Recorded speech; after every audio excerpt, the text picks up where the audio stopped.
السلام علیکم۔ پتہ ہے کیا ہے، کبھی کبھی جیسا انسان چاہ رہا ہوتا ہے ویسا اس لیے نہیں ہوتا۔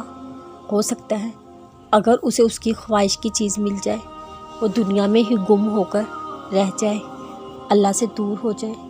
جیسے قارون کو مال ملا، اس نے اللہ کی راہ میں خرچ کرنے کے بجائے تکبر کا مظاہرہ کیا اور نعمت اس کے لیے زوال بن گئی۔ انسان کو لگتا ہے فلاں چیز میرے لیے نعمت ہوگی اور کبھی وہی زحمت بن جاتی ہے، چاہے انسان کو کتنی ہی اچھی کیوں نہ لگتی ہو۔ اس لیے ہمیشہ یہی سوچنا چاہیے، اللہ میرے ساتھ ہے، اللہ میری طرف ہے، وہ میرے لیے ہر معاملے میں آسانی پیدا کرے گا۔ اللہ اکیلا ہی سب کے لیے کافی ہے، وہ کسی کو اکیلا نہیں چھوڑتا، وہ کچھ نہیں بھولتا۔ جیسا تم اللہ کو گمان کرو گے ویسا ہی پاؤ گے۔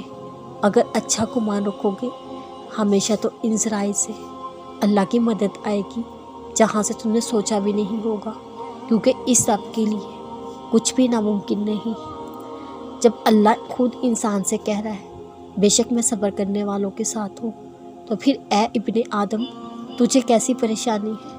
تو بس شکر کے کلمات کے ساتھ صبر کرتا جا اور پھر بہت جلد اپنی زندگی کو حسین انداز میں خود بدلتا ہوا دیکھو گے۔ زیادہ پانے کی خواہش نے انسان کو کبھی اپنے اللہ کا شکر گزار نہ ہونے دیا، جیسا کہ قرآن مجید میں فرمایا گیا، تمہیں تو زیادہ کی چاہت نے ہی غافل بنائے رکھا یہاں تک کہ تم قبروں سے جا ملے، اور تیرے آخرت دنیا سے بہت بہتر ہے۔ ان قریب تمہارا رب تمہیں اس قدر عطا کرے گا تم خوش ہو جاؤ گے۔ جلد ہی تم تک موت سے آئیں گے، ضرور آئیں گے، تم ہو ہی اللہ کو اتنے پیارے۔ جب اللہ کو پانے کے لیے نکلو گے راستے میں لوگ ساتھ بھی چھوڑ دیں گے، تکلیف کا باعث بھی بنیں گے، بس تم ہمت نہ ہارنا، اس سوچ میں آگے بڑھتے جانا، اللہ تعالیٰ خود چاہتا ہے تم اس کی طرف لوٹ آؤ۔ جس دن سب کچھ اللہ کے حوالے کر دیا اس دن سے دیکھنا زندگی کتنی پرسکون ہو جائے گی۔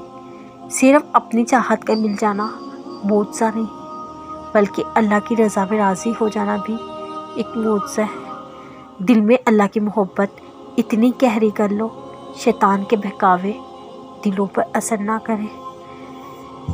انسان ہمیشہ تکلیف گھٹن وقت سے ہی جینا سیکھتا ہے، خوشی میں تو پہلے کی تکلیفیں بھی بھول جاتا ہے۔